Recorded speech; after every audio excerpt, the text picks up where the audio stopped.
kommer et tidspunkt i ens liv, hvor man står på en skillevej. Man kan vælge at blive ved med at gå den samme vej, og den vej ved man, hvad indebærer. Ikke sandt? Så kan man vælge at tage en anden vej. Den vej, som ligger tættere på dit hjerte.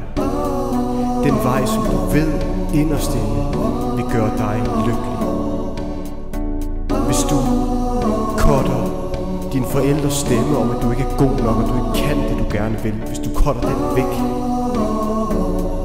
Ikke bruger tid på det mere. Ikke bruger tid på folk, der prøver på at holde dig nede. Bryder fri. Så skal du spørge dig selv, hvor du gerne vil hen. Hvor vil du gerne hen? Hvem vil du gerne være? Det er dit liv, det her. Og fuck samfundets forventninger. Fuck forventninger. De kan rende mig i røven, de kan rende dig i røven. Du har det her liv. Og det er det, du skal gøre så smukt og så blomstrende som overhovedet muligt.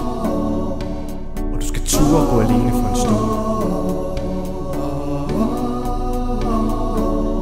Men der må komme en tid, hvor vi stopper med at lyve for os selv. Ikke finder tilfredshed i middelmådighed. Ikke finder tilfredshed i noget, som kunne være bedre.